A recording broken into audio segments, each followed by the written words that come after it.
சொல்லியிருக்கிறார். குறிப்பாக நமக்கு தெரியும், இன்றைக்கு ஆப்கானிஸ்தான் இந்த நிலைமையில் இருக்குதுன்னா அதுக்கு காரணமாக அல்லாஹ்வுடைய உதவியில் கத்தார் தான் இருந்தது. கத்தாருடைய பேச்சுவார்த்தைகளால் தான் ஆப்கானிஸ்தான் தற்போது அங்கிருந்து அமெரிக்க படைகள் மொத்தமாக வெளியேறி ஆப்கானிஸ்தான் அந்த மக்களுக்கே கொடுக்கப்பட்டிருக்கிறது. அதில் 1000 விமர்சனம் இருக்கும், அது வேற. ஆனால் அந்த நாட்டு மக்களுக்குரிய ஒரு நாடாக அது கொடுக்கப்பட்டிருக்கிறது என்பதை நாம் இங்கே கவனிக்க வேண்டும். அந்த அடிப்படையில் தான் இன்றைக்கு மிக தெளிவான பதிலாக இதை சொல்லியிருக்கிறார். நாங்கள் உள்ளே போகவும் முடியாது, போகிற ஐடியாவும் எங்களுக்கு இல்லை, போகவும் மாட்டோம், அவங்களே தான் ஆளணுங்கிறத தெளிவாக கத்தார் சொல்லியிருக்கிறது. எனவே அரபு படைகள் போவதோ அல்லது வேறு நாட்டு படைகள் வருவதோ எக்காரணம் கொண்டும் அங்கே ஏற்றுக்கொள்ளக்கூடிய ஒன்று அல்ல என்பதை திட்டவட்டமாக கத்தார் இன்றைக்கு தெரிவித்திருப்பதை பார்க்க முடியும். இப்படியான நிலையில் பாலஸ்தீனுடைய போராளி பிரிவுகள், காசாவில் இருக்கக்கூடிய எல்லா பிரிவுகளுக்கும் கத்தாரில் நடக்கக்கூடிய இந்த பேச்சுக்கள் தொடர்பான முழு விவரங்கள் கொடுக்கப்பட்டிருக்கிறது. அத்தனையுமே நாங்கள் கொடுத்து விட்டோம் என்கிற செய்திகளை இன்றைக்கு பாலஸ்தீன விடுதலை அமைப்பு தெளிவாக அறிவித்திருக்கக்கூடிய செய்தி வெளியாகி இருக்கிறது.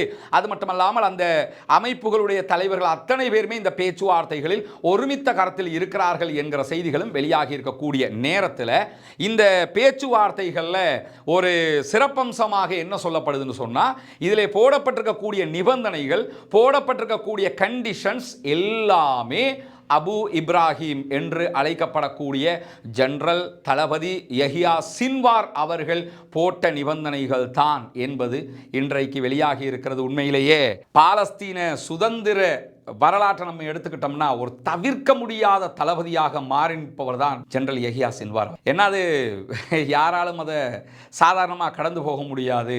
ஒரு மாவீரன் தான் என்பதை மரண நேரத்திலும் காட்டிவிட்டு சென்ற ஒரு மாபெரும் வீரனவன். தான் மரணிக்கத்தான் போகிறோம் என்று இருக்கும்போது முட்டுக்காலில் நின்று சரணடையாமல், முட்டுக்காலில் நின்று கைகட்டி நிற்காமல் கடைசி மரண நேரம் வரைக்கும் போராடி வென்றிருக்கிறான் மாவீரன் யஹியா சின்வார் அவர்கள்.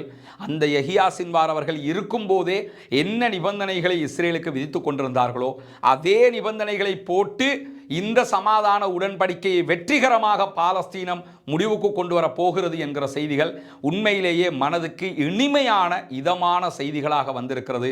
வல்ல ரஹ்மான் அவருடைய மன்னரை வாழ்க்கையை சிறப்பானதாக ஆக்கி வைக்க வேண்டும் என்று அல்லாஹ்விடத்திலே நாம் அத்தனை பேரும் பிரார்த்திக்க கடமைப்பட்டிருக்கிறோம். ஏனென்றால் இஸ்மாயில் ஹனியா, ஷேக் ஆரூரி போன்ற பல பேர் பாலஸ்தீன மண்ணுக்காக, அவர்களுடைய தேசத்திற்காக தியாகம் செய்திருக்கிறார்கள்.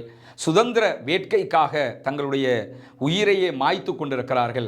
நான் மரணிக்கும் போது கொரோனா தாக்கத்தினாலோ அல்லது புற்றுநோய் தாக்கத்தினாலோ வேறு எந்த நோயினாலோ மரணித்து விடக்கூடாது, நான் ஷஹீதாகத்தான் வேண்டும் என்று தான் ஆசைப்படுகிறேன் என்று சொல்லி தன்னுடைய மரண நேரத்தை பற்றி தான் மரணிப்பதற்கு முன்பதாக ஒரு தொலைக்காட்சி ஊடக பேட்டியிலே பேசியிருந்தார் ஜெனரல் யஹியா சின்வார் அவர்கள். அதே போன்று அல்லாஹு தாலா அவருடைய மரணத்தை கடைசி நேரத்தில் ஷஹீதான ஒரு நிலையை கொடுத்திருந்தான். அல்லாஹு தாலா அவருடைய பாவங்களை மன்னித்து அவர் இணை வைக்காத பட்சத்திலே கண்டிப்பாக சொர்க்க பூஞ்சோலையை கொடுப்பான் என்கிற நம்பிக்கை நம் அத்தனை பேருக்கும் இருக்கிறது. அல்லாஹ்விடத்திலே